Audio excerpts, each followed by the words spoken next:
दोस्तों नमस्कार। उम्मीद कर रहा हूं आप सब लोग अच्छे होंगे। कॉन्सेप्ट ऑफ टॉक चैप्टर का आज हमारा 19th एपिसोड है। लास्ट एपिसोड में हम जीरो फोर्स मेंबर को देख रहे थे और उसके ऊपर हमने कुछ प्रॉब्लम्स भी डिस्कस की।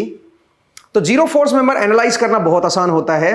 अगर कोई ट्रस है और उस ट्रस में हमने कोई लोडिंग अप्लाई कर रखी है तो आप उस ट्रस के अंदर वो ज्वाइंट ढूंढिए जहां पे दो नॉन कोलिनियर मेंबर जुड़े हुए हों और उस ज्वाइंट के ऊपर कोई एक्सटर्नल फोर्स नहीं होना चाहिए, कोई रिएक्शन फोर्स नहीं होना चाहिए। उस ज्वाइंट पे केवल दो मेंबर जुड़े होने चाहिए और दोनों नॉन कोलिनियर होने चाहिए विदाउट एनी एक्सटर्नल फोर्स। तो उन दोनों मेंबर के अंदर कोई फोर्स नहीं आएगा, ना कंप्रेशन ना इलोंगेशन, वो जीरो फोर्स मेंबर होते हैं। ऐसे ही हमने एक और कंडीशन भी डिस्कस की थी और हमने बोला था कि अगर मान लीजिए कोई ऐसा ज्वाइंट है जहां पे तीन मेंबर कनेक्टेड हैं जिनमें से दो जो है वो कोलिनियर हैं, तो जो तीसरा मेंबर होगा जो उन कोलिनियर मेंबर के साथ जुड़ा हुआ है उस ज्वाइंट के ऊपर, जो तीसरा मेंबर होगा उस तीसरे मेंबर में नेट फोर्स जीरो होगा। उस तीसरे मेंबर को आप रिमूव कर सकते हो, तीसरे मेंबर के ऊपर नेट फोर्स आपका जीरो आएगा। बट कंडीशन यह है कि जो ज्वाइंट होना चाहिए, जो तीन मेंबर का जो ज्वाइंट है वहां पे कोई एक्सटर्नल फोर्स नहीं होना चाहिए, कोई रिएक्शन फोर्स नहीं होना चाहिए, कोई सपोर्ट रिएक्शन फोर्स नहीं होना चाहिए। तो आपको बस ये चेक करना है। अब उसी चीज को एक्सपेरिमेंटली ऑब्जर्व करने के लिए हमारे पास एक एक्सपेरिमेंट सेटअप है। मैं आपको जरा एक्सप्लेन कर देता हूं, उसके बाद इसको परफॉर्म करते हैं। अगर आप ये इस ट्रस को देखोगे तो इसके अंदर हमने क्या किया हुआ है, हमारे पास यहां पे एक मेंबर है और एक मेंबर ये है, ये दो मेंबर कोलिनियर हैं और बीच में हमने रेड कलर का एक और मेंबर जोड़ रखा है। इसका मतलब ये जो ज्वाइंट है, ये ज्वाइंट तीन मेंबर का ज्वाइंट है जिनमें से दो कोलिनियर हैं। तो अगर मैं इनके ऊपर लोडिंग अप्लाई करूं, यहां पे इन दोनों ज्वाइंट के ऊपर अगर मैं लोडिंग अप्लाई करूं, इस ज्वाइंट के ऊपर मैं कोई एक्स्ट्रा फोर्स नहीं लगा रहा, एक्सटर्नल फोर्स नहीं लगा रहा, ना कोई रिएक्शन फोर्स है। अगर मैं यहां पे कहीं पे फोर्स अप्लाई करूं तो इस मेंबर के अंदर जीरो फोर्स आना चाहिए थ्योरी के हिसाब से। अब चेक करेंगे कि ऐसा है या नहीं है। ऐसे ही आप देखिए यहां पे हमने एक और ट्रस का इस्तेमाल किया हुआ है, ठीक है, आप इसको ट्रसिस बोल सकते हो, ठीक है। तो यहां पे भी हमने एक ट्रसिस का इस्तेमाल किया हुआ है जिसमें से हमने एक यहां पे एक मेंबर ये है, एक मेंबर ये है और कुछ मेंबर इधर भी लगा रखे हैं। तो अगर आप ध्यान से देखें तो यहां पे ये जो येलो कलर है और जो रेड कलर का जो मेंबर है, ये दोनों कोलिनियर है यहां पे, और उसके साथ ये एक और ज्वाइंट लग गया है और ये जो येलो कलर का है ये इसके साथ एक तरह से तीन मेंबर का ज्वाइंट बन गया है यहां पे, जिनमें से दो कोलिनियर हैं। तो अगर मैं इस ट्रस के ऊपर लोड अप्लाई करूं, ऑब्वियसली इस पॉइंट पे मैं कहीं पे लोड अप्लाई नहीं करूंगा, किसी दूसरी जगह पे मैं लोड अप्लाई करूंगा, एक्सटर्नल फोर्स अप्लाई करूंगा, तो आप ये कह सकते हो इस पॉइंट पे जो तीन मेंबर का जो ज्वाइंट बना हुआ है, इस पॉइंट पे ये जो येलो कलर का मेंबर होगा, इस मेंबर में नेट फोर्स जीरो आएगा। अब सवाल यहां पे ये उठता है कि जब इस मेंबर के अंदर जीरो फोर्स है तो फिर इसको लगाया क्यों है? तो ये जो है ये आपको ज्यादा स्टेबिलिटी प्रोवाइड करता है।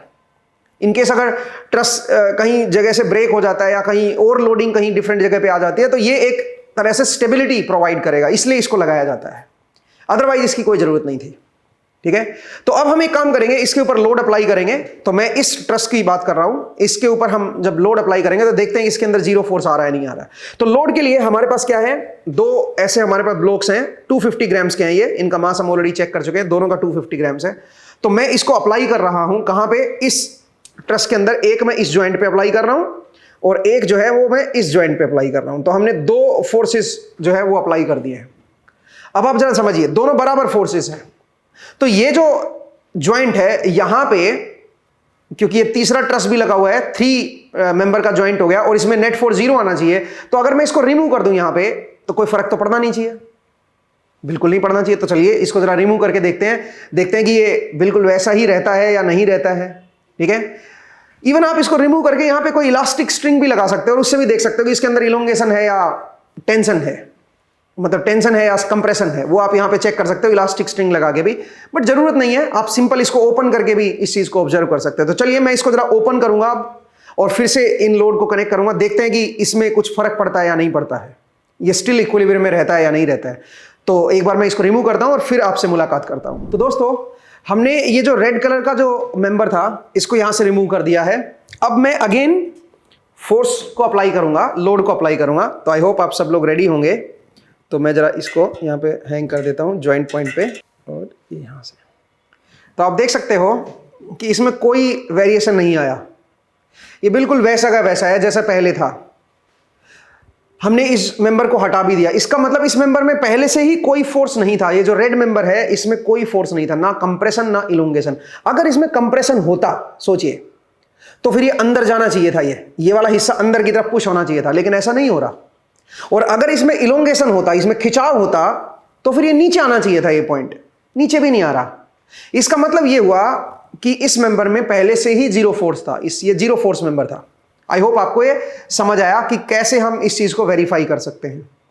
तो ऐसे ही आप टू मेंबर को भी वेरीफाई करके देख सकते हो। आप अपने घर पे थोड़ा सा कोशिश कीजिए इस तरह के ट्रस बनाने की, और टू मेंबर पे आप खुद से दिमाग लगाइए कि कैसे हम टू मेंबर के केस में चेक कर सकते हैं। अगर कोई ज्वाइंट है जहां पे टू मेंबर्स का कोई ज्वाइंट बना हुआ है और वहां पे अगर आपको चेक करना हो कि फोर्स जीरो होगा, तो उसको आप खुद प्रैक्टिस करें, ठीक है, और उसको चेक कीजिएगा। तो चलिए अब वापस बोर्ड पे चलते हैं एंड कुछ और नए क्वेश्चंस की प्रैक्टिस करते हैं। तो मिलते हैं फिर बोर्ड पे। तो दोस्तों, आपने एक्सपेरिमेंट देखा और हमने देखा कि कैसे हम रिकॉग्नाइज करते हैं जीरो फोर्स मेंबर को। मैं एक बार फिर से रिपीट कर दूं, अगर मेरे पास कोई टू मेंबर ज्वाइंट है और उस ज्वाइंट के ऊपर कोई एक्सटर्नल फोर्स नहीं है, कोई सपोर्ट रिएक्शन फोर्स नहीं है, मतलब कोई सपोर्ट की वजह से जो रिएक्शन फोर्सेस आते हैं वो भी नहीं है, मतलब वहां पे कोई सपोर्ट कनेक्टेड नहीं है, तो वो जो दो मेंबर होंगे उनमें जीरो फोर्स आपको देखने को मिलेगा। कोई कंप्रेशन फोर्स नहीं होगा, कोई टेंशन फोर्स नहीं होगा। ऐसे ही अगर मैं कोई थ्री मेंबर ज्वाइंट ले लूं और उस थ्री मेंबर ज्वाइंट के ऊपर कोई एक्सटर्नल फोर्स नहीं है, कोई सपोर्ट रिएक्शन फोर्स नहीं है, और उन तीन में से दो कोलिनियर हैं, दो मेंबर कोलिनियर होने चाहिए, तो जो तीसरा मेंबर होगा उसमें जीरो फोर्स आपको देखने को मिलेगा। कोई कंप्रेशन नहीं होगा, कोई इलोंगेशन नहीं होगा। इन बातों को बस याद रखिएगा, मुझे उम्मीद है आपको ये याद रहेंगी। अब चलिए कुछ क्वेश्चंस की प्रैक्टिस करते हैं जिनमें हम इन बातों को अप्लाई करेंगे और देखते हैं कि ये कैसे हमारी प्रॉब्लम को सिंप्लीफाई कर देती है। तो मेरे पास एक प्रॉब्लम है जिसको मैं कुछ एक बार स्ट्रक्चर को बना देता हूं सो दैट फिर हम सॉल्व कर सकें। स्ट्रक्चर कुछ इस तरह का है दोस्तों। यहां पे मेरे पास एक सपोर्ट लगा रखा है कुछ इस तरह का, ठीक है, और यहां पे जो सपोर्ट है वो कुछ इस तरह का है दोस्तों। बीच में कुछ मेंबर कनेक्टेड हैं और वो कुछ इस तरह से लगे हुए हैं।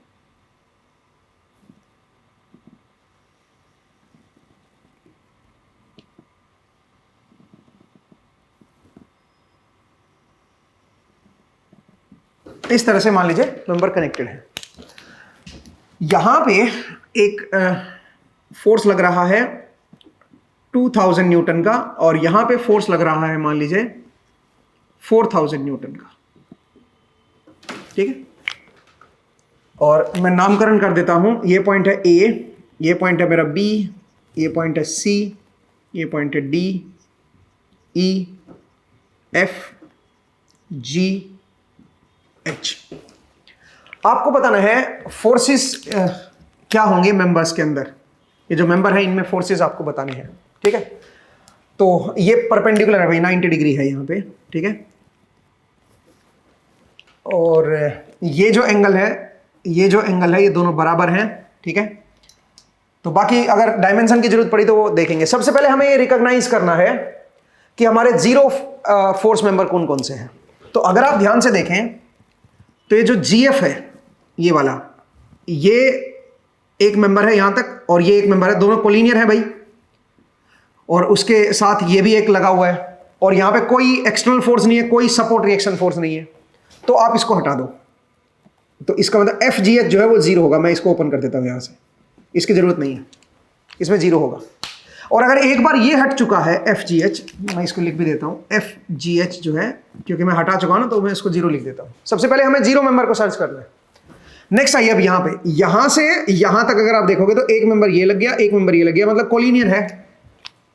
और अगर आप ध्यान से देखें तो ये जो मेंबर है सी एफ, ये यहां पे ज्वाइंट है, तो ये थ्री मेंबर ज्वाइंट हो गया और कोई एक्सटर्नल फोर्स नहीं है, कोई सपोर्ट रिएक्शन नहीं है, तो आप कह सकते हो कि ये इसमें भी आपका जो फोर्स आएगा वो जीरो आएगा। तो आप एफ सी एफ जो है उसको भी आप जीरो कर दो और उसको आपने हटा दिया। नेक्स्ट अब जरा देखिए, अब आइए यहां पे, अगर आप इसको देखें तो इसमें अगेन ये मेरे पास एक मेंबर इधर लगा हुआ है, एक मेंबर इधर लगा हुआ है और एक मेंबर ये है, तो थ्री मेंबर ज्वाइंट हो गए यहां पे। और ये दो कोलिनियर हो गए। तीसरा जो है वो यहां पे है, यहां इस पॉइंट पे कोई एक्सटर्नल फोर्स नहीं है, कोई सपोर्ट रिएक्शन फोर्स नहीं है, तो ये भी आपका जीरो हो जाएगा। सीई एफ सीई जो है वो आपका जीरो हो जाएगा। अब आइए यहां पे एक तो 3 मेंबर ज्वाइंट नहीं है, तो इसको आप दिमाग से निकाल दो। आप बोलोगे सर लेकिन यहां पे तो 3 मेंबर ज्वाइंट है, देखो ये वाला जो बीडी है वो यहां पे ज्वाइंट हो रखा है और 3 मेंबर ज्वाइंट है, बात तो सही है, लेकिन यहां पे एक्सटर्नल फोर्स आ गया भाई। तो एक्सटर्नल फोर्स अगर आ गया तो फिर अगेन हम क्या बोलेंगे बताओ? हम बोलेंगे कि भाई ये जो है आपका यहां पे आपका इसमें जीरो फोर्स नहीं होगा, ठीक है, ये चीज आपको ध्यान देनी है। तो अल्टीमेटली जिनमें जीरो जीरो फोर्स था वो हमने रिमूव कर दिया, उनकी अब हमें जरूरत नहीं है, ठीक है। अब स्ट्रक्चर हमारे पास ये रह गया बस। अब इसमें हमें क्या करना है, अब सबसे पहले रिएक्शन फोर्सेस देखने हैं, तो रिएक्शन फोर्सेस को जरा एक बार देख लेते हैं। उसके लिए मुझे डायमेंशन की जरूरत पड़ेगी, तो मैं आपको डायमेंशन दे देता हूं। जरा देखिए ये जो एंगल है ये 60 डिग्री है, मान लीजिए ये भी आपका 60 डिग्री है। यहां से लेके यहां तक जो लेंथ है वो मान लीजिए मेरे पास थी 3 मीटर, और यहां से लेके यहां तक की जो लेंथ है वो भी मेरे पास 3 मीटर है। ये जो लेंथ है ये आपके पास मान लीजिए ये लेंथ की जरूरत नहीं है, ठीक है, क्योंकि 60 डिग्री दे दिया और ये मैंने 3 लेंथ दे दी है, तो आप बाकी लेंथ निकाल सकते हो, ठीक है ना। अच्छा ये जो लेंथ है ये आपको दे रखी है 1 मीटर, या ये लेंथ की भी मेरे ख्याल से ज़रूरत नहीं है आपको, ठीक है। ये 30 डिग्री का एंगल होगा ना, तो ये लेंथ चलो मैं दे देता हूँ। वैसे कौन सी लेंथ दूँ? ये लेंथ दे देता हूँ, ठीक है। ये लेंथ जो है ये 2 मीटर है भाई, ये मेरे पास 1 मीटर लेंथ है। चलो कोई बात नहीं, तो मुझे कैलकुलेटर की जरूरत पड़ेगी इसमें कैलकुलेट करने के लिए। एनीवे, तो हमने ये लेंथ वगैरह आपको सारी दे दी हैं। अब मेरे ख्याल से आप फोर्सेस को कैलकुलेट कर सकते हो, बाकी जो मेंबर है उनमें भी। कैसे करोगे? अगेन मेथड ऑफ ज्वाइंट, ठीक है, वही लगाना है आपको, क्योंकि जीरो फोर्स मेंबर तो आपने दिखाई दिए सारे के सारे। तो जरा देखिए दोस्तों, सबसे पहले रिएक्शन फोर्सेस दिखाते हैं। तो यहां पे जो रिएक्शन फोर्स दिखेगा वो आपको ऐसे दिखेगा, HY, ठीक है। यहां पे जो रिएक्शन फोर्स दिखेगा वो दिखेगा AY एंड AX, इधर लगेगा AX, ठीक है। यहां पे तो खैर रिएक्शन फोर्स है ही नहीं, बस रिएक्शन फोर्स तो यहीं पे आएंगे भाई, यहां पे तो एक एक्सटर्नल फोर्स लगा हुआ है। तो अब सबसे पहले हम क्या करेंगे, इसको पूरे को एक रिजिड बॉडी मान के इक्वेशन ऑफ इक्विलिब्रियम लिखेंगे। तो इक्वेशन ऑफ इक्विलिब्रियम क्या कहती है बताओ जरा? AX तो वैसे ही जीरो हो जाएगा, नहीं भाई आपको जरा देखो यहां पे ये जो है ये हॉरिजॉन्टल के साथ कितना एंगल बना रहा है, ये भी तो देखना होगा ना भाई। तो ये कैसे देखोगे हॉरिजॉन्टल के साथ कितना एंगल बना रहा है? ये 60 डिग्री है, ये 90 है, तो ये 30 डिग्री हो जाएगा, ठीक है। और ये 30 है तो ये भी आपका 30 डिग्री बनेगा, सही है। तो इसका मतलब इस फोर्स के 2 कंपोनेंट होंगे। ये फोर्स इधर है, एक इसका डाउनवर्ड कंपोनेंट आएगा और एक आपका हॉरिजॉन्टल कंपोनेंट आएगा। तो अगर मैं इसका सबसे पहले डाउनवर्ड कंपोनेंट निकालूं तो वो कितना बनेगा जरा देखिए, और एक हॉरिजॉन्टल कंपोनेंट निकालना है। तो 2000 cos 30 कर दोगे तो ये वाला आ जाएगा, इसका मतलब 1000√3, ये हॉरिजॉन्टल कंपोनेंट आ गया। और 2000 sin 30 कर दोगे तो नीचे वाला आ जाएगा, मतलब ये 1000 न्यूटन का ये फोर्स आ जाएगा, ठीक है भाई। तो इसका डाउनवर्ड नीचे की तरफ है 1000 और इस तरफ जो कंपोनेंट है वो है 1000√3। एक बार चेक कर लो, मेरे ख्याल से मैंने सही किया है। cos 30√3/2 होता है, ठीक है, बिल्कुल सही है। अब चलिए, अब सबसे पहले हम इक्वेशन ऑफ इक्विलिब्रियम लिखेंगे। तो उसके लिए सबसे पहले हॉरिजॉन्टल x डायरेक्शन में देखते हैं। तो x डायरेक्शन में एक तो AX फोर्स है मेरे पास, और एक कौन सा बताइए, एक ये है 1000√3, ठीक है। और तो कोई हॉरिजॉन्टल डायरेक्शन में नहीं है, इसको आप जीरो कर दो। तो यहां से AX की वैल्यू क्या आ गई हमारे पास, -1000√3 न्यूटन। इसका मतलब है ये जो फोर्स है ये एक्चुअल में इधर नहीं है, उल्टी डायरेक्शन में। यहां पे जो रिएक्शन फोर्स है ये आपका इस तरफ ना होके इस तरफ लग रहा है। तो चलो खैर, AX को आपने दिखाई इधर दिया है तो नेगेटिव लिखा है ना आपने, तो नेगेटिव का मतलब आप समझ जाओ कि नेगेटिव का मतलब ये है कि ये इस तरफ ना होके इस तरफ है, ठीक है। बट क्योंकि आपने इधर दिखाया है तो इसलिए मैं इसको नेगेटिव ही मान के चलूंगा, AX, ठीक है। अब चलिए आगे बढ़ते हैं, अब और रिएक्शन फोर्सेस को भी जरा देख लेते हैं। हाँ, तो अब जरा वाई डायरेक्शन में देखते हैं। तो वाई डायरेक्शन में अगर आप देखोगे तो वाई डायरेक्शन में एक तो AY लग रहा है, AY प्लस HY लग रहा है, HY, और नेगेटिव डायरेक्शन में 4000 है और एक यहाँ पे 1000 है, तो 3000 नहीं 5000 हो गया ना, 4000 प्लस 1000 5000, तो इक्वल टू 5000 हो गया भाई, इक्वल टू 5000, ठीक है। AY plus HY has to be equal to 5000, ठीक है। इस तरह से आप लिखोगे तो ये हमारे पास एक और इक्वेशन बन गई। अब एक काम करते हैं, टॉर्क बैलेंस इक्वेशन लिखते हैं इस पॉइंट के अबाउट। अगर इस पॉइंट के अबाउट में टॉर्क की इक्वेशन लिखूंगा तो मैं ये कह सकता हूं कि ये जो 2000 वाला बनेगा, यहां से जो परपेंडिकुलर लेंथ है ये निकाल लेते हैं। और ये कैसे निकालेंगे? ये लेंथ है 2, तो 2 cos 60 कर दो भाई, 2 cos 60 1 होता है, ठीक है। तो ये 1 लेंथ होगी और ये 2000 ये होगा, तो इसकी वजह से टॉर्क आएगा 2000 × 1। और ये किस तरफ आएगा? आर इधर है, एफ इधर है, आर क्रॉस एफ करोगे तो अंदर की तरफ आएगा, तो माइनस कर देता हूं। तो -2000 ये इसकी वजह से आ गया, ठीक है, -2000 न्यूटन यहां पे आ गया। अब आइए इसकी वजह से, तो इसकी वजह से क्या होगा बताओ जरा? आर इधर है और एफ मेरा इधर है, तो ये 3 लेंथ होगी ना, इसकी लाइन ऑफ एक्शन ऐसे है ना भाई, ये 3 लेंथ होगी और ये 4000, तो दिस क्रॉस दिस करोगे तो अंदर की तरफ आएगा। इसका मतलब ये जो टॉर्क देगा ये भी आपका -12000 हो जाएगा, ठीक है।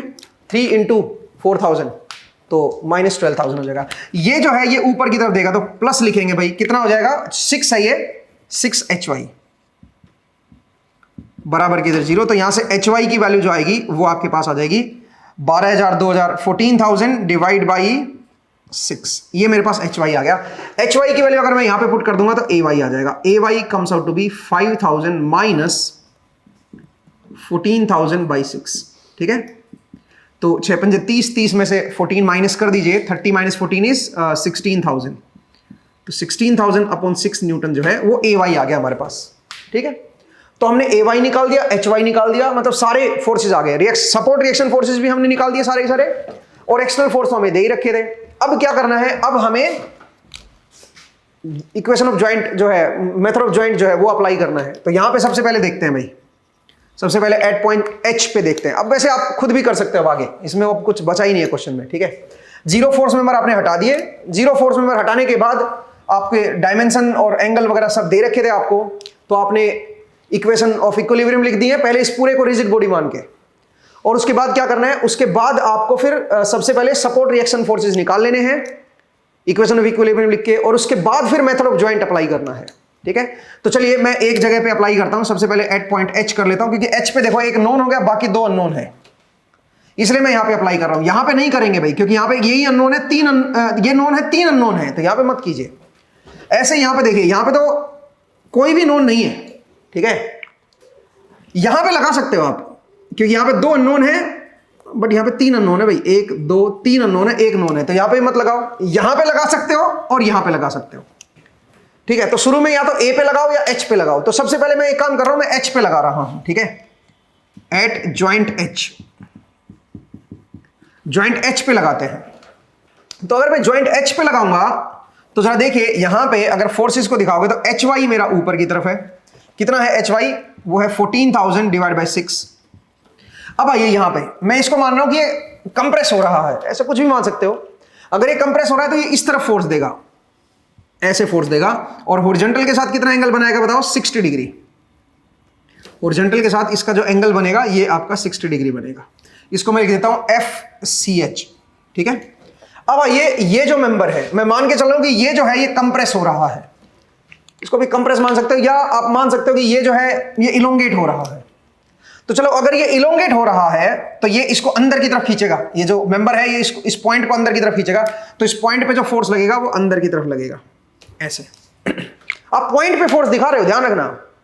तो जो चीज कंप्रेस हो रही है वो उस पॉइंट पे अभी लगाएगी फोर्स, जो चीज इलोंगेट हो रही है, जो मेंबर इलोंगेट हो रहा है उस पॉइंट को अंदर की तरफ खींचेगा, अपनी तरफ खींचेगा। तो यहां पे ये फोर्स लग जाएगा। इस फोर्स को मैं FFH बोल देता हूं, FFH, ठीक है। और ये जो फोर्स है जो इस मेंबर में होगा वो यहां तक रहेगा भाई। ये इसको एक पूरा मेंबर मान लो ना अब आप, क्योंकि बीच में ज्वाइंट का कोई सिग्निफिकेंस तो है नहीं, इसको पूरा बेहतर होता है इसको DH लिख देते, FDH लिख दो। अब आप पूरा एक ही मेंबर मान लो, अब कोई दिक्कत नहीं है, ठीक है। क्योंकि जो फोर्स यहां पे होगा वही फोर्स इसमें भी होगा, वही फोर्स इसमें भी होगा, ठीक है। तो जरा देखिए दोस्तों, मैं इसको टेंशन वाला मान रहा हूं कि यहां पे टेंशन फोर्स है। तो अब क्या करेंगे? अब यहां पे हम इक्वेशन ऑफ बैलेंस लगा देंगे। कैसे लगाओगे?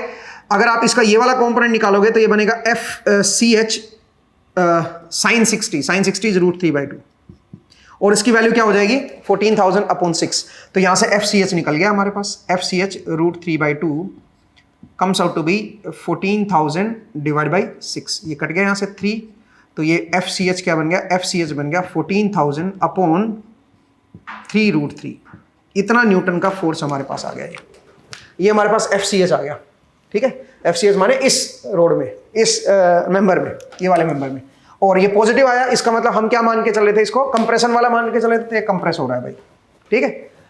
ओके, अब आइए ये वाला तो ये वाला कैसे निकालोगे, FCH cos 60, FCH बाई 2 हो जाएगा भाई, तो FDH जो बनेगा वो बन जाएगा, इसको बाई 2 कर दो तो 7000 डिवाइड बाई 3√3 न्यूटन, और ये पॉजिटिव आया हमारा, इसका मतलब हम इसको टेंशन वाला मान के चले थे, तो यहां पे टेंशन फोर्स हमें पता चल गया, इधर का भी आ गया, इधर का भी आ गया। अब आइए यहां पे, अब यहां पे देखो ए पॉइंट पे, H पे लगाने के बाद ए पे आ जाओ, तो ए पॉइंट पे अगर आप देखोगे तो ए पॉइंट पे एक तो मेरा AX फोर्स इधर है भाई, इस तरफ है वैसे तो AX बट नेगेटिव है, तो इसलिए मैं इसको इधर दिखा रहा हूं 1000√3, ठीक है। एक ऊपर की तरफ फोर्स है 1000। अब जरा देखिए यहां पे ये जो मेंबर है, मैं मान के चला हूं कि इस मेंबर में टेंशन है, टेंशन है तो ये इलोंगेट हो रहा है, तो इस पॉइंट को अंदर की तरफ खींचेगा, ये आपका FAB आ गया, ये FAB। अब आइए ये वाला जो मेंबर है AH, इसको भी मैं टेंशन में मान लेता हूं, टेंशन में मानूंगा तो ये इसको अंदर की तरफ खींचेगा FAD, ठीक है भाई, ये लो जी। अब अगेन यहां पे क्या करेंगे हम लोग, इक्वेशन ऑफ बैलेंस लगाएंगे, ये 60 डिग्री है भाई, ठीक है। तो अब जरा देखिए, सबसे पहले वाई डायरेक्शन में देखो, वाई डायरेक्शन में एक तो 1000 है और एक आ गया FAB sin 60 √3/2, it has to be 0, तो FAB की वैल्यू क्या आ गई हमारे पास, वो आ गई -2000/√3। इसका मतलब जो आपने टेंशन माना था, असल में टेंशन ये कंप्रेशन है, ये जो है ये मेंबर कंप्रेस हो रहा है, ठीक है, तो इस पे इधर की तरफ फोर्स लगाएगा, FAB इस तरफ आएगा फिर, क्योंकि इस तरफ नेगेटिव आ रहा है, तो अगर मैं इस तरफ कर देता FAB को, यहां से अगर मैं FAB को इधर कर देता और ये 60 डिग्री लिखता FAB, तो फिर ये पॉजिटिव होता, फिर यहां पे फिर नेगेटिव आ जाता, ठीक है, और यहां पे फिर पॉजिटिव आ जाता, ठीक है भाई। FAB आ गया मेरे पास।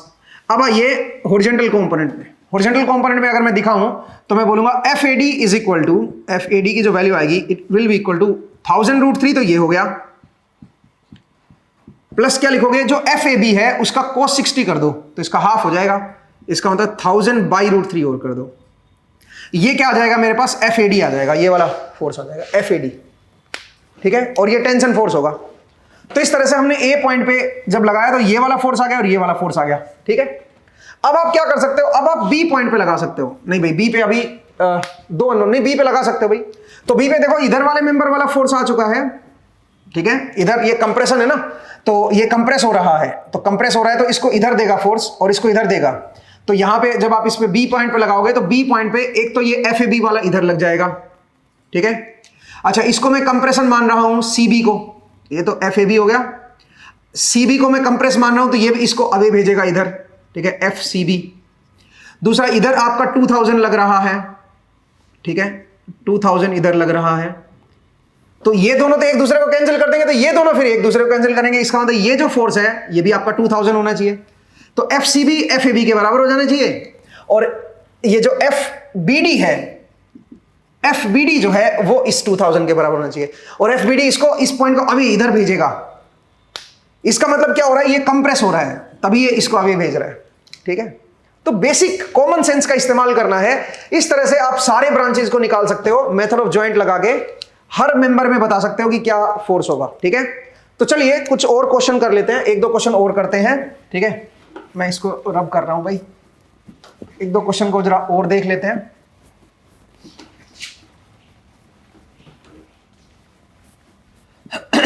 नेक्स्ट क्वेश्चन जो है उसको जरा देखते हैं।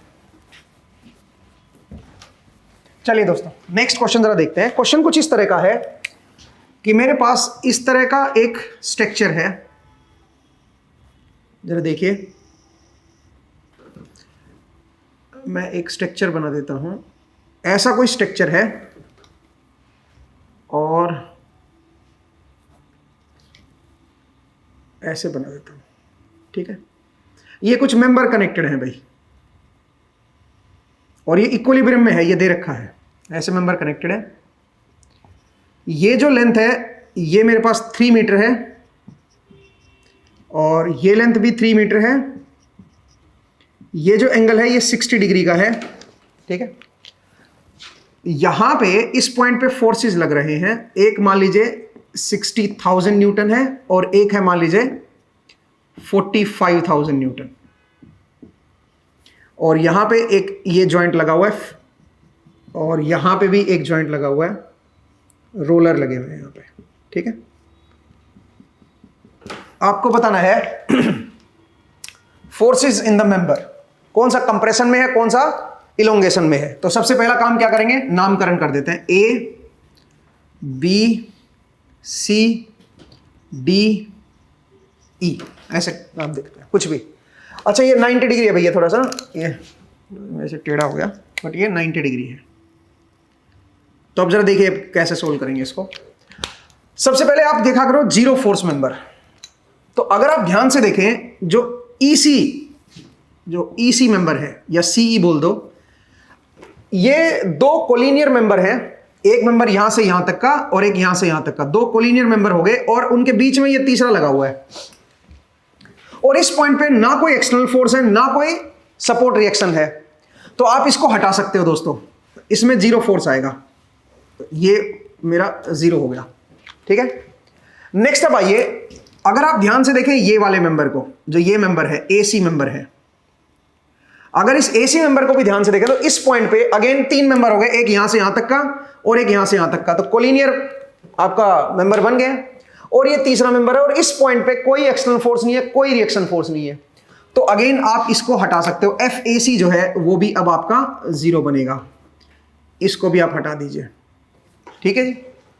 अब बचा स्ट्रक्चर हमारे पास ये, अब ये तो बहुत आसान है भाई, ठीक है। अब यहाँ पे सिर्फ रिएक्शन फोर्सेस दिखाने सबसे पहले, तो यहाँ पे तो रिएक्शन फोर्सेस केवल एक ही बनेगा, डी वाई, यहाँ पे दो आएंगे, एक बी वाई आएगा और एक आपका मैं बी एक्स लिख देता हूँ भाई, ठीक है। तो सबसे पहले इसको पूरे को एक रिजिड बॉडी मान के आप ये जो एक्सटर्नल फोर्सेस हैं इनको कैलकुलेट कर लो, तो जो रिएक्शन फोर्सेस हैं इनको कैलकुलेट कर लो भाई। जरा देखिए कैसे कैलकुलेट करेंगे। सबसे पहले एक्स डायरेक्शन में देखो, एक्स डायरेक्शन में एक बी एक्स है और एक ये 45,000 है, तो बी एक्स की वैल्यू क्या होगी बताओ जरा, -45,000।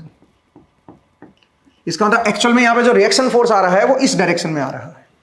अब आइए वाई डायरेक्शन में, वाई डायरेक्शन में एक बी वाई है, एक डी वाई है, तो आप क्या लिखोगे, b y plus d y has to be equal to 60,000 newton, ठीक है, ये होना चाहिए भाई। बट प्रॉब्लम ये है कि दो अननोन है और इक्वेशन एक ही है, तो फिर हम टॉर्क की इक्वेशन लिखेंगे इस पॉइंट के अबाउट। तो इस पॉइंट के अबाउट जब टॉर्क की इक्वेशन लिखोगे तो ये वाला जो फोर्स है ये कोई टॉर्क नहीं देगा, ठीक है। ये जो फोर्स है 45 ये टॉर्क देगा और एक डी वाई देगा, डी वाई पॉजिटिव टॉर्क देगा जेड की तरफ और ये नेगेटिव टॉर्क देगा, लेकिन कितना देगा उसके लिए ये लेंथ तो हमें पता है 6, तो 6 इंटू डी वाई तो पॉजिटिव होगा भाई। अब ये लेंथ क्या बनेगी, अब जरा खुद सोचिए, अगर 6 है तो ये क्या होनी चाहिए, ये अगर मैं x मान लूं तो x cos 60 इक्वल टू 6 है, x cos 60 इक्वल टू 6, तो इसका मतलब ये 12 होनी चाहिए, क्योंकि आप जानते हो 12 cos 60 हाफ होता है ना भाई, ठीक है। तो 12 cos 60 अगर जो होता है वो 6 होता है ना, तो ये क्या बन जाएगा, ये बन जाएगा 12 sin 60, sin 60 इज √3/2, तो 6 √3 बन जाएगा, ठीक है भाई।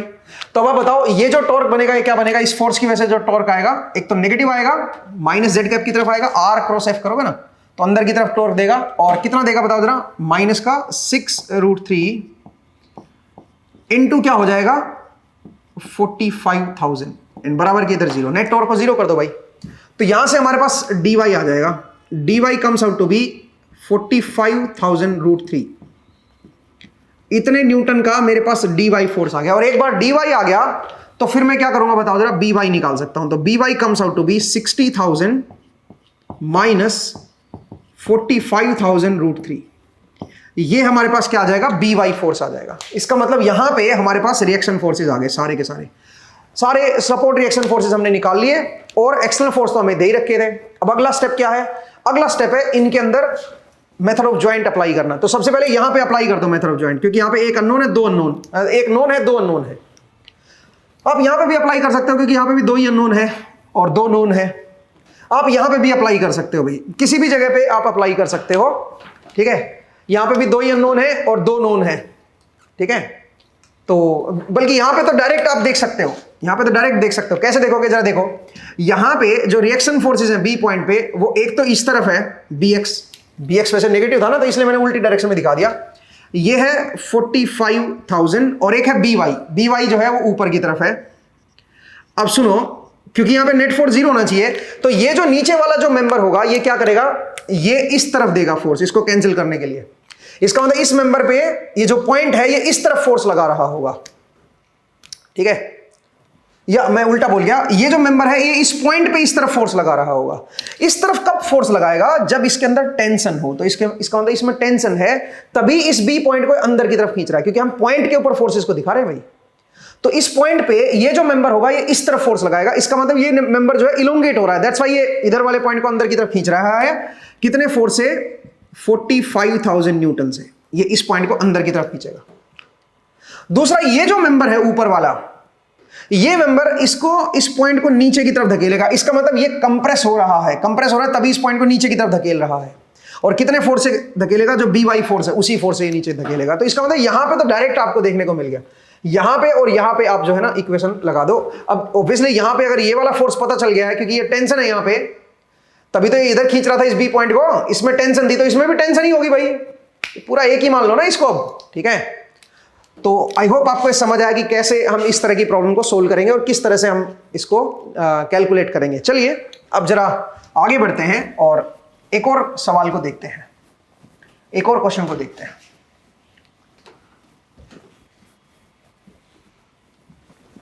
नेक्स्ट क्वेश्चन जरा देखिए दोस्तों। क्वेश्चन कुछ इस तरह का है कि आपके पास ऐसा एक स्ट्रक्चर गिवन है, ये भी 2 मीटर है, ये भी 2 मीटर है, ये भी 2 मीटर है और ये भी 2 मीटर है। यहां पे सपोर्ट दे रखा है आपको इस तरह का, यहां पे सपोर्ट है कुछ इस तरह का फिक्स्ड, और ये हमने यहां से मिला दिया है। ये एंगल मान लीजिए 30 डिग्री का है। यहां पे एक P मैग्नीट्यूड का फोर्स लग रहा है और यहां पे भी एक P मैग्नीट्यूड का फोर्स लग रहा है, ठीक है, ये ज्वाइंट है भाई। अब आपको क्या गिवन है? आपको ये देखा है कि जो ये मेंबर है इनमें जो टेंशन फोर्स है उसकी जो मैक्स वैल्यू है, जो पॉसिबल मैक्स वैल्यू जिसको हैंडल कर सकते हैं, वो है 5000 न्यूटन। और जो कंप्रेशन वाला जो फोर्स है, अगर कोई मेंबर कंप्रेस हो रहा है तो उसकी मैक्सिमम वैल्यू है 3000 न्यूटन, ठीक है। आपको बताना है मैक्सिमम अलाउएबल पी कितना होना चाहिए। ये पी मैं कितना लगाऊं कि ये स्ट्रक्चर जो है ब्रेक ना हो, ठीक है। तो ये हम कैसे सोल्व करें दोस्तों? क्वेश्चन अगेन बहुत प्यारा है। तो सबसे पहला काम क्या करेंगे, हम सारे फोर्सेस को निकाल लेंगे पी की टर्म्स में, ठीक है। जरा देखिए कैसे। हम मान के चलें कि ये सारा इक्विलिब्रियम में है, तो सबसे पहले रिएक्शन फोर्सेस दिखाइए। तो यहां पे क्योंकि बॉल लगी हुई है अकेली, तो रिएक्शन फोर्स ऊपर इस ज्वाइंट पे जो रिएक्शन फोर्स आएंगे, ये ज्वाइंट के जस्ट बिल्कुल एज पे ही है भाई, तो ऊपर की तरफ लगेगा। नामकरण कर देते हैं ना पहले, ए बी सी डी, तो ये मेरा सी वाई होगा बस फोर्स। यहां पे जो रिएक्शन फोर्स होंगे, एक आपका डी एक्स हो जाएगा और एक आपका डी वाई हो जाएगा। ये रिएक्शन फोर्स यहां पे आएंगे, और तो कोई रिएक्शन फोर्स है नहीं भाई। अब एक काम करते हैं, अब जरा इक्वेशन ऑफ इक्विलिब्रियम लिखेंगे। तो सबसे पहले हम बोलेंगे dx की जो वैल्यू आएगी इट विल बी 0, dx मेरा 0 आएगा। अच्छा, दूसरा dy plus cy has to be 2p, ठीक है। dy एंड cy का सम जो है वो 2p के बराबर आएगा, ठीक है जी। अगर मैं इस पॉइंट के अबाउट टॉर्क की इक्वेशन लिखूं, तो टॉर्क की इक्वेशन क्या बनेगी, r इधर है f इधर है, तो r क्रॉस f करोगे तो ये टॉर्क अंदर की तरफ देगा, कितना, -2cy। नेक्स्ट आइए भाई यहां पे अगर आप देखते हो तो ये जो है ये और ये भी तो दोनों टॉर्क देंगे ना भाई, ये इनके लाइन ऑफ एक्शन है। अब जरा देखो इसकी वजह से टॉर्क क्या बनेगा, ये 30 है तो ये भी 30 बनेगा, ठीक है। बिकॉज आप खुद सोचिए ना, अगर ये 30 है, ये दोनों पैरेलल लाइंस हैं, ठीक है, ये 30 है तो ये 30 ही बनेगा भाई, ठीक है। तो ये पूरा 60 रहेगा, ये इधर वाला 30, इधर वाला भी 30। तो अब जरा देखिए, सबसे पहले क्या करेंगे, 2 cos 60, तो यहां से लेके यहां तक की जो लेंथ बनेगी ये 1 मीटर बनेगी, ठीक है, ये वाली। तो अगर मैं टॉर्क की वैल्यू देखूं तो टॉर्क क्या बनेगा, r इधर है, f नीचे है, r क्रॉस f पॉजिटिव आएगा भाई, ठीक है, r क्रॉस f पॉजिटिव आएगा, कितना आएगा, p न्यूटन मीटर का टॉर्क आ गया ना, क्योंकि ये p फोर्स नीचे की तरफ है, ये 1 लेंथ है, तो 1 तो उधर है और p नीचे है, तो r क्रॉस f करोगे बाहर की तरफ आएगा पॉजिटिव। अब आइए ये वाला, तो अगेन ये 60 डिग्री बनेगा भाई, ये लेंथ अगेन मेरी क्या बन गई, ये लेंथ अगेन मेरी 1 बन गई, तो टोटल लेंथ क्या बनी, 2 तो ये है पूरी और 1 ये है, 3 बन गई। तो p इंटू 3 और कर दो तो +3p, ठीक है, एंड इक्वल टू 0। और तो कोई टॉर्क आएगा नहीं भी इस पॉइंट के अबाउट, इन दोनों फोर्स की वजह से लिख दिया, इसकी वजह से लिख दिया। ठीक है, तो अब जरा देखिए, अब यहां से P की जो वैल्यू निकल के आएगी वो आएगी CY/2, या फिर आप ये कह सकते हो CY जो निकल के आएगा वो 2P आएगा। आप इस तरह से लिख दीजिए, क्योंकि P को की टर्म्स में हम सब कुछ चाहते हैं। तो CY की वैल्यू आ गई 2P, तो DY की वैल्यू क्या बन जाएगी, DY आएगा 0। ठीक है, इसका मतलब यहां पे ये कोई फोर्स नहीं होगा, इधर कोई फोर्स नहीं होगा भाई, DY मेरा 0 होगा। DX की जो वैल्यू आएगी वो आएगी मेरे पास, वो भी 0 आ रही है भाई, DX भी 0 आ रहा है, DY भी 0 आ रहा है। ओके, चलिए ये मेरे पास आ गया 2P। ठीक है, यहां पे मेरे पास कोई फोर्स नहीं आया भाई, कोई रिएक्शन फोर्स नहीं है। ठीक है, केवल यहां पे 2P आ रहा है। एक बार देख लो भाई, मेरे हिसाब से तो सब कुछ सही है। ठीक है, तो चलिए अब आगे बढ़ते हैं नेक्स्ट। अब हमें क्या करना है, अब हमें मेंबर्स के अंदर फोर्सेस निकालने हैं। तो कहां पे हम लगाएं, यहां पे लगाते हैं सी पॉइंट पे। तो at joint C, at joint C joint पे देखते हैं भाई, ये मेरा जॉइंट है। यहां पे अगर आप देखोगे तो 2P फोर्स जो है वो मेरा ऊपर की तरफ हो गया।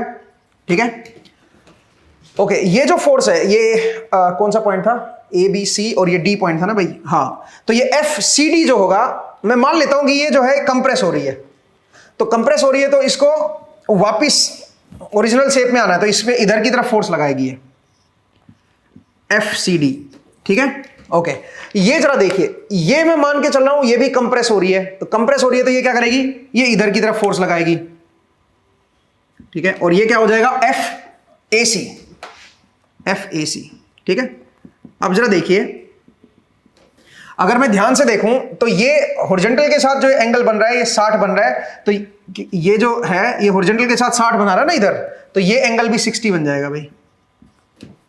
ठीक है, अब अगर मैं यहां से इक्वेट करूं तो मैं बोलूंगा FAC sin 60 has to be 2P। sin 60 is √3/2, it has to be equal to 2P। तो FAC की जो वैल्यू आएगी, it comes out to be 4P/√3। 4P/√3 FAC आ गया। अच्छा, FAC cos 60 करोगे तो बन जाएगा FAC/2। It has to be FCD। अब FAC हमने निकाल ही लिया, उसको by 2 कर दोगे तो FCD आ जाएगा। It comes out to be 2P/√3। ये आ गया 2P/√3 FCD मतलब इसके अंदर जो है वो भी पॉजिटिव आया और इसमें पॉजिटिव आया। इसका दोनों को कंप्रेशन में मान रहे थे हम लोग, तो और पॉजिटिव आंसर आया, तो इसका मतलब दोनों कंप्रेशन में है। ठीक है, इसका भी आ गया, इसका भी आ गया। ठीक है, अब आइए, और अब मैं B पॉइंट पे देखता हूं। तो हमने सबसे पहले C पे देख लिया, अब आते हैं एट B पॉइंट। तो ये कंप्रेशन है भी, ध्यान रखना, ये भी कंप्रेशन का था और ये भी आपका कंप्रेशन का है। ठीक है, ओके, नेक्स्ट आइए भाई एट जॉइंट B। अगर मैं B जॉइंट पे देखूं तो यहां पे दो फोर्सेस हैं। एक फोर्स ये वाला है, तो इसको मैं कंप्रेशन मान लेता हूं। सबसे पहले ये P मान लेता हूं भाई। ठीक है, नीचे की तरफ लग रहा है P। अब सुनो, मैं मान के चल रहा हूं कि BD जो है कंप्रेस हो रही है, कंप्रेस हो रही है, तो ये ऊपर की तरफ फोर्स लगाएगी, इधर लगाएगी फोर्स। ठीक है, और हॉरिजॉन्टल के साथ कितना एंगल बनाएगा, 60।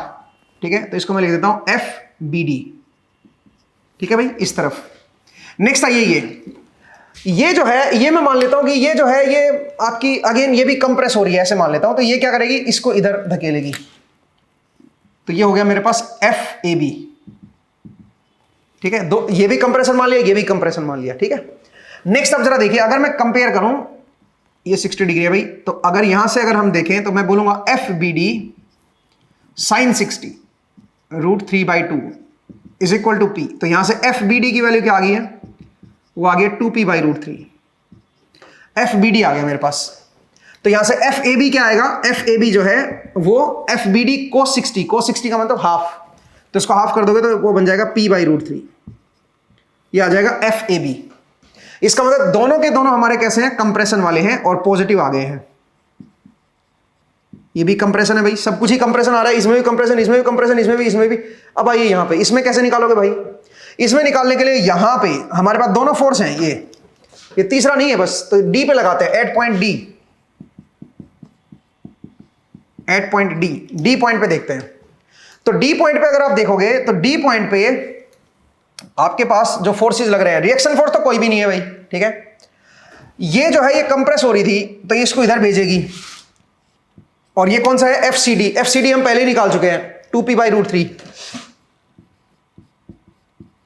नेक्स्ट आइए, ये भी कंप्रेस हो रहा था भाई, ठीक है, तो ये कंप्रेस करोगे तो इसको इधर भेजेगी, इसका मतलब इस पे इधर फोर्स लग जाएगा।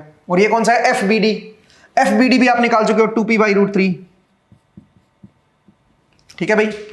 अब सुनो, इसको मैं टेंशन मान रहा हूं, टेंशन मान रहा हूं तो ये इलोंगेट हो रहा है, तो ये इसको अंदर की तरफ खींचेगा। ये आपका फोर्स जो है ये 30 डिग्री पे, ये 60 पे, अभी हॉरिजॉन्टल के साथ ध्यान देना, तो 30 डिग्री पे ये आपका टेंशन फोर्स आ जाएगा। तो इसको मैं लिख देता हूं FAD। FAD ये मेरा टेंशन फोर्स है, और ये 30 डिग्री बन रहा है यहां पे, ठीक है, और ये यहां पे 60 डिग्री है भाई। तो अब जरा देखो, अगर मैं FAD cos 30 कर दूं, FAD cos 30, it has to be equal to 2p/√3 plus इसका cos 60 ले लो, तो p/√3, तो 3p/√3 बनेगा भाई। तो यहां से FAD की वैल्यू क्या आ गई बताओ, FAD will be equal to 6p/3, तो ये 3 ये 3 कट गया, 2p आ गया ना भाई। FAD मेरे पास क्या आ गया, 2p। इसका मतलब इसके अंदर 2p आएगा, और ये टेंशन वाला होगा, ये टेंशन होगा, ये 2p फोर्स आएगा भाई। अब एक बार चेक भी कर लो, वर्टिकल भी 0 होना चाहिए, तो ये 2p sin 60 बनेगा, इधर p आएगा भाई, ठीक है, इधर p आएगा, और ये क्या बन जाएगा, ये बन जाएगा 2p/√3 sin 60। sin 60 √3/2 होता है, √3/2 कर जाएगा, तो इधर भी p आएगा। इसका मतलब यहां पे भी बैलेंस होगी इक्वेशन, ठीक है। जो मेरा d पॉइंट है उस पर भी मेरा x में भी 0, y में भी 0 है, तो इसको 2p होना पड़ेगा लेकिन उसके लिए। तो ये हमें पता चल गया कि इसके अंदर 2p है और वो टेंशन वाला है।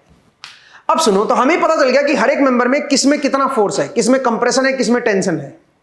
अब अगर मैं देखूं तो टेंशन की जो मैक्सिमम वैल्यू है वो 5000 है, और टेंशन केवल एक में ही आया 2p।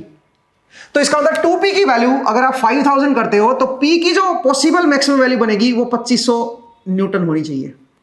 अगर मैं इसके हिसाब से निकालूं तो 2500 लिमिट होनी चाहिए, अगर 2500 से ऊपर होगा तो ब्रेक हो जाएगा। बाकी अगर आप देखोगे तो बाकी जितने भी हैं सब में क्या है, कंप्रेशन है। तो अगर सब में कंप्रेशन है तो फोर्सेस की वैल्यू जरा देखते हैं। FBD 2p/√3 है, अच्छा FAB p/√3 है, FCD 2p/√3 है, और FAC 4p/√3 है। सब में √3 नीचे है। अगर मैं FAC को देखूं, ये सबसे ज्यादा फोर्स है, सबसे ज्यादा कंप्रेशन किस में है, जरा देखो ध्यान से। सब इनमें कंप्रेशन में सबसे ज्यादा कंप्रेशन अगर आप निकालोगे तो वो इसी में है, FAC में, ठीक है। इसका मतलब इसमें सबसे ज्यादा कंप्रेशन है, और वो है 4p/√3। इसकी वैल्यू किससे लेस होनी चाहिए, 3000 से। तो इसका मतलब 4p/√3 has to be less than क्या होने चाहिए, लेस देन इक्वल टू 3000। तो यहां से p की value should be less than equal to 3000 √3/4, ये आपका p बनेगा। अब देखते हैं इससे p की क्या वैल्यू आ रही है। तो अगर मैं इसको निकालूं तो ये बन रहा है 3000 √3/4, तो ये बन रहा है 1299। p has to be less than 1299 newton. p की वैल्यू 1299 न्यूटन से कम होनी चाहिए। तो 2500 तक तो जाना ही नहीं है। अगर आप 2500 तक लेके गए ना तो ये तो ब्रेक नहीं होगा, बट ये तो ब्रेक हो जाएगी भाई। और सबसे पहले ये ब्रेक होने की टेंडेंसी ज्यादा है, क्योंकि ये सबसे ज्यादा कंप्रेस हो रही है, ठीक है, ध्यान दीजिएगा भाई, ये कंप्रेस सबसे ज्यादा हो रही है, ठीक है। तो इसी से आपको लिमिट पता चल जाएगी। जिसके ऊपर सबसे ज्यादा फोर्स लग रहा है वो देख लो ना भाई। तो ये कंप्रेशन वाला फोर्स इस पे सबसे ज्यादा है, टेंशन तो एक में ही है, और उसके हिसाब से p की वैल्यू क्या होनी चाहिए, 2500 से लेस होनी चाहिए। और कंप्रेशन के हिसाब से अगर आप देखोगे तो इन सब में कंप्रेशन है और इसमें मैक्सिमम कंप्रेशन है, तो मैक्सिमम कंप्रेशन की वैल्यू 3000 से लेस होनी चाहिए। तो इसका मतलब है p की वैल्यू फिर 1299 से कम होनी चाहिए। मुझे उम्मीद है आपको ये क्वेश्चन समझ आया। तो जरा देखिए कि इस तरह के क्वेश्चंस भी आपके फ्रेम हो सकते हैं, और इनको हम कैसे सोल्व करेंगे उनको भी आप जरा समझिएगा। तो आज का जो एपिसोड है दोस्तों, इसमें हम इतना ही करेंगे। अगले एपिसोड में फिर से आपसे मुलाकात होगी। अपना ख्याल रखिए, पढ़ते रहिए, मुस्कुराते रहिए। नेक्स्ट टाइम मिलेंगे। Thank you.